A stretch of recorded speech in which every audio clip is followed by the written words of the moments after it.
Hi students, we are back with a new lesson, heat, and our first topic is introduction of heat और basics of introduction of heat. Heat क्या है, heat कैसे form होती है, heat को हम sense कैसे करेंगे, हीट का यूनिट क्या है, वही हम आज की क्लास में डिस्कस करेंगे. So let's start. पहले हम देखते हैं हीट क्या है. What is a heat. Suppose आपके पास किसी टैंक में या जार में वाटर है, तो वाटर कोल्ड है या हॉट है, आप कैसे डिटेक्ट करेंगे, कैसे सेंस करेंगे. एक तो अगर आपने इसमें थर्मामीटर ऐड किया तो आपको टेम्परेचर शो करेगा.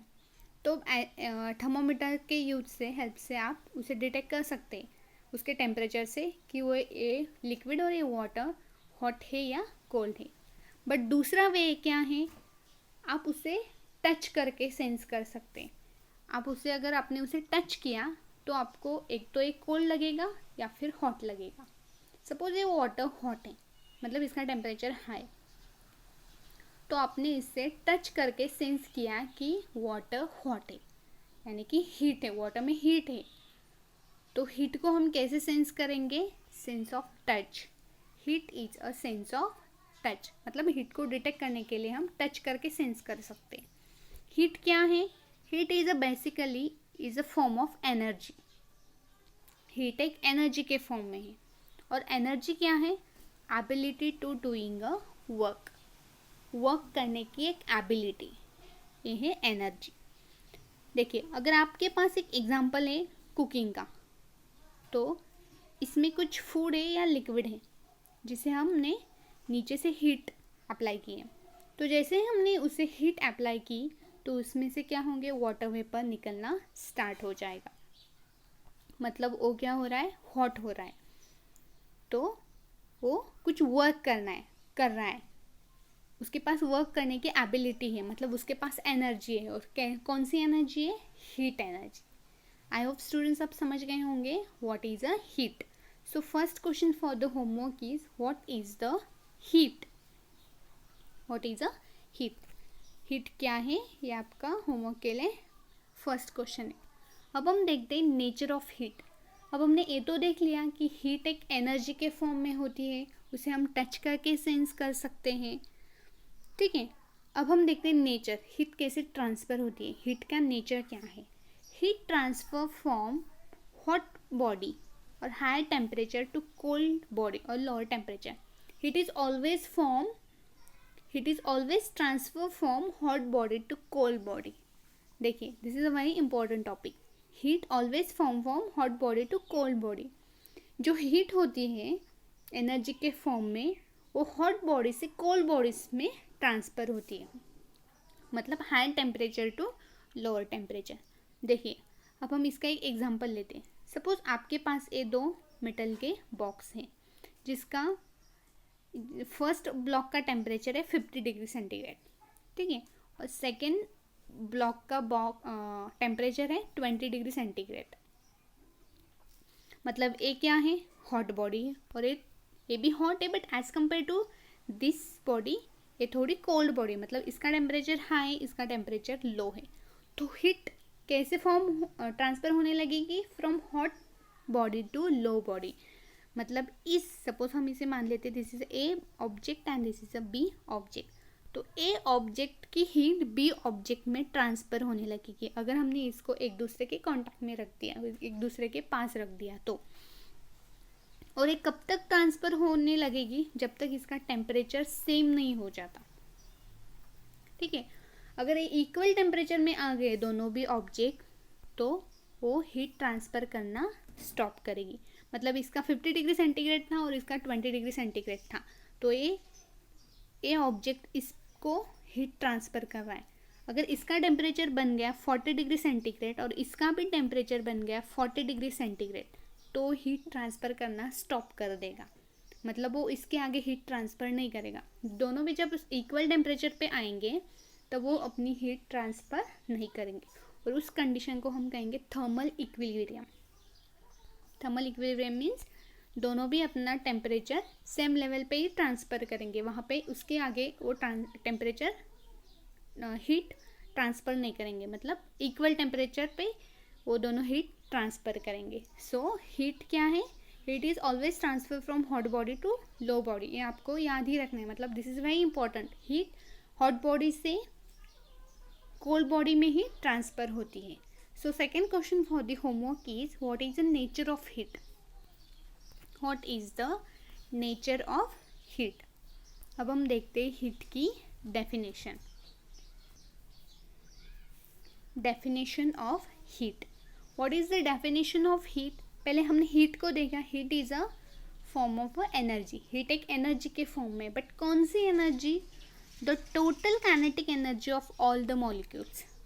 Total kinetic energy of all the molecule. जो सब्सटेंस के मॉलिक्यूल्स हैं, जो आपने ऑब्जेक्ट लिया है जिसमें हीट प्रोड्यूस होने वाली, उसके मॉलिक्यूल्स की टोटल काइनेटिक एनर्जी. सपोज वहीं हमने एग्जांपल लिया है उस जार के वाटर का.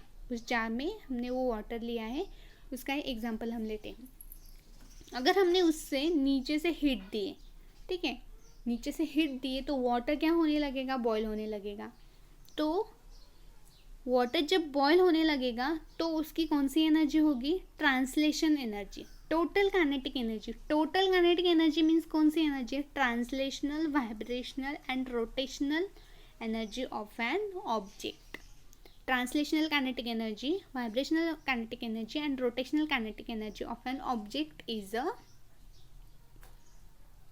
heat. मतलब heat क्या एनर्जी होगी.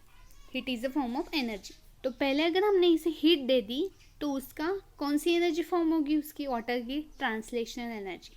जैसे ही ट्रांसलेशन एनर्जी फॉर्म होगी तो नीचे वाला वाटर ऊपर आएगा, मतलब यहाँ पे वाइब्रेशंस प्रोड्यूस होंगे. तो क्या होगी? Vibrational kinetic energy. उस मॉलिक्यूल की वो बन गई वाइब्रेशनल काइनेटिक एनर्जी. और वाइब्रेशनल काइनेटिक एनर्जी से ये वाटर नीचे चले जाएगा. मतलब आपको पता है वाटर, यहाँ पे वाटर जब हॉट होता है तो ऊपर आता है, फिर वो नीचे चला जाता है, फिर ऊपर आता है, मतलब ऐसे रोटेट होने लगता है. So this is a rotational kinetic energy of molecules. तो हीट क्या है? Basically heat is a total kinetic energy of molecules. Total kinetic energy means translational kinetic energy, vibrational kinetic energy and rotational kinetic energy. So next question for the homework is what is the definition of heat. Next, अब हम देखते हैं heat कैसे produce होती है. Rubbing और friction. देखिए, rubbing और फ्रिक्शन की हेल्प से हम हीट जनरेट कर सकते हैं, प्रोड्यूस कर सकते हैं. Heat can be produced when two objects are rubbed together. Heat कैसे प्रोड्यूस होगी? When two objects are rubbed together. अगर आपने ये फील किया होगा विंटर सीजन में मोस्टली, अगर आप अपने दोनों हाथ एक दूसरे पर रब करेंगे तो हीट जनरेट होती है. Friction, with the help of friction. तो हम दो ऑब्जेक्ट को अगर हमने रब किया तो वहाँ पे हीट जनरेट होगी, प्रोड्यूस होगी. एग्जाम्पल देखते हैं हम. The ancient human produce fire bye rubbing two pieces of would together. Ancient time में ह्यूमन हीट कैसे प्रोड्यूस करता था? दो वुड पीसेस को एक दूसरे के साथ रब करके हीट जनरेट करता था और हीट प्रोड्यूस करता था. So next question for the homework is how heat can be produce. Heat को हम कैसे प्रोड्यूस कर सकते हैं? So this is a definition. And heat को प्रोड्यूस मतलब हीट को हम ऐसे प्रोड्यूस कर सकते हैं. आई होप स्टूडेंट्स आप समझ गए होंगे कि हीट को हम कैसे जनरेट कर सकते हैं, प्रोड्यूस कर सकते हैं. अब हम देखते हैं इसका unit. Heat is a microscopic concept. Heat एक क्या है? माइक्रोस्कोपिक कंसेप्ट है, जिसे हम देख नहीं सकते, इसे हम फील कर सकते हैं, टच करके सेंस कर सकते हैं. जैसे हॉट वाटर को आप और कोल्ड वाटर को आपने टच किया तो आप सेंस कर बोल सकते हैं कि वाटर कोल्ड है या हॉट है. अब देख कर नहीं बोल सकते, मतलब उस हीट को हम देख नहीं सकते. एक माइक्रोस्कोपिक कंसेप्ट है. Heat is a scalar quantity. Heat एक स्केलर क्वांटिटी है जिसे सिर्फ मैग्नीट्यूड की नीड है, डायरेक्शन यहाँ पे नेसेसरी नहीं है. इस ऐसा यूनिट इज जूल. तो हीट का यूनिट क्या है? Joule. Heat is a physical quantity and the unit of heat is joule. तो इसके डायमेंशंस देखते हैं. जूल आपको पता है जूल मतलब newton into metre equals to joule. अगर आपको वर्क का फॉर्मूला पता होगा, work is equals to force into displacement. Force का यूनिट होता है न्यूटन और डिस्प्लेसमेंट का यूनिट होता है मीटर. तो न्यूटन मीटर क्या है? जूल. तो joule is also unit of heat. तो हीट का फॉर्म क्या है? Newton into metre. और न्यूटन का क्या है? Kilogram metre per second square and metre या. तो हम इसके डायमेंशंस देखते हैं. अब डायमेंशंस क्या है? तो किलोग्राम यहाँ पे, metre into metre, metre square, और सेकेंड -2, मतलब ये पर डिवाइड होता है तो वो माइनस होगा. तो इसके डायमेंशंस क्या होंगे? केजी. तो मास यहाँ पे 1, लेंथ मीटर स्क्वायर, तो लेंथ का 2 और टाइम का -2. तो this is the dimensions of heat. So next question for the homework is, what is the unit and dimensions of heat?